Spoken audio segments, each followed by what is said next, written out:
Hi, my name's Mary, and I'd like to share my story about Debra and Sherry and how they healed my daughter. Willa, at 15 months, was hospitalized with a mysterious infection. Her neck was swollen out to here, and on day 3 in the hospital, we realized how serious this was when Mass Eye and Ear, pediatrics, and infectious disease couldn't stop this infection. And we, at that point, contacted Debra and Sherry to do an emergency healing.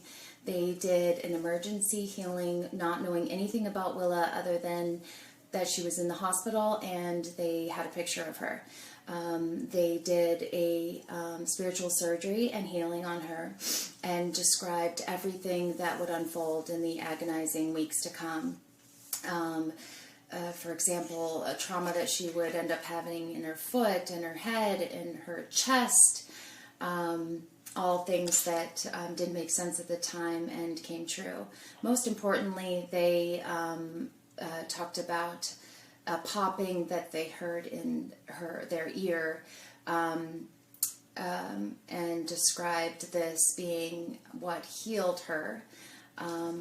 They said 3 days she'd feel better, and in 3 weeks from that point she would be healed.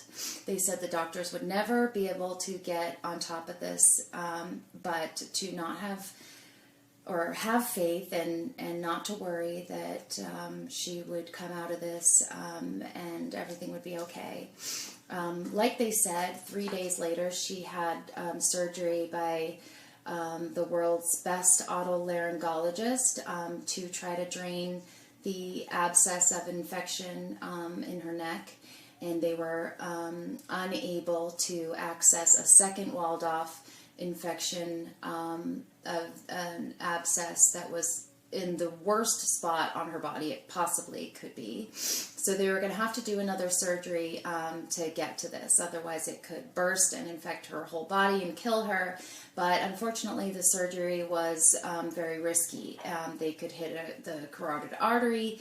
They could hit nerves that control her face, among other things that could happen. Long story short, while we were in the hospital one day, we saw globs of something coming out of her ear for 2 days.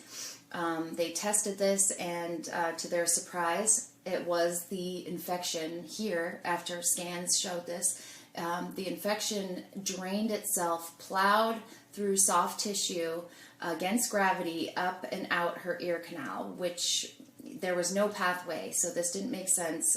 It was a medical mystery, but this prevented the second dangerous surgery. And 3 weeks later to the day, like they said, we walked out of the hospital. My daughter was healed, her life was saved, and we're forever grateful for Debra and Sherry.